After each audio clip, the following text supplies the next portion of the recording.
Ang mabuting balita ng Panginoon ayon kay San Lucas. Dumating ang oras ng panganak ni Elizabeth at nagluwal siya ng isang sanggol na lalaki. Nabalitaan ng kanyang mga kapitbahay at mga kamag-anak na siya'y pinagpala ng Panginoon at nakikigalak sila sa kanya. Nang ikawalong araw, dumating sila sa pagtutuli ng sanggol. Zacarias ang ipapangalan sa kanya, gaya ng kanyang ama, ngunit sinabi ng kanyang ina, hindi, Juan ang ipapangalan sa kanya. Subalit wala isa man sa kanila sa kamag-anak ang may ganyang pangalan, wika niya. Kaya't hinudyatan nila ang kanyang ama at itinanong kung ano ang ibig niyang tawag sa sanggol. Humingi siya ng masusulatan at sumulat ng ganito, Juan ang kanyang pangalan, at namangha silang lahat. Pagdakay nakapagsalita siya at nagpuri sa Diyos. Natakot ang lahat ng kanilang kapitbahay, anupat naging usap-usapan sa buong kaburulan ng Hudiya ang mga bagay na ito. Pinakaisip-isip ng lahat ng nakaalam at ang kanilang tanong, magiging ano kaya ang batang ito? Sapagkat maliwanag na sumasa kanya ang Panginoon.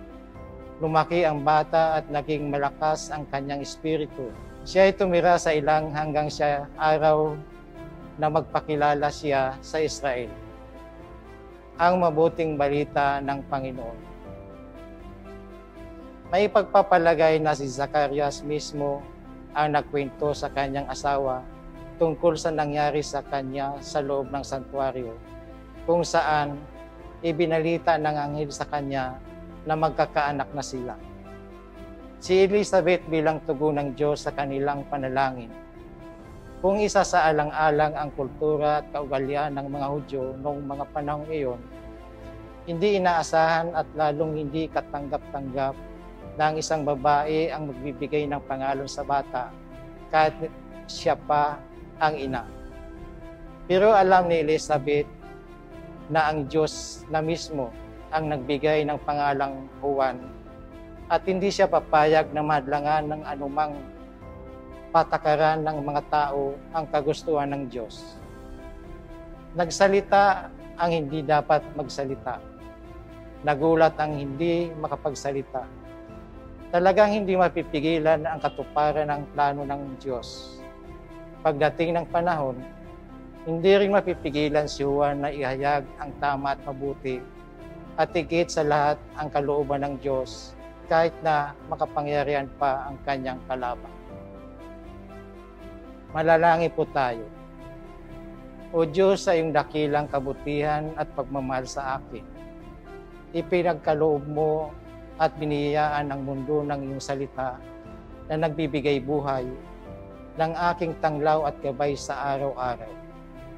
Naniniwala kong hindi lang sa pagkain nabubuhay ang tao, kundi sa bawat iyong salita. Kaya, O Diyos, maraming salamat sa biyaya at pagkakataong ito.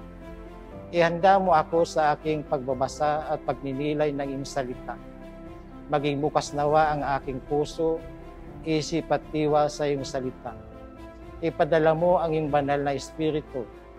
Tulungan mo akong magnilay sa iyong salita ng may pananampalataya.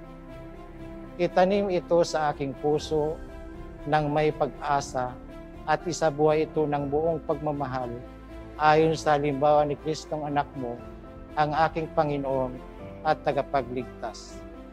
Alalahanin at isa puso ko nawa lagi ang iyong salita na siyang tanglaw sa aking landas.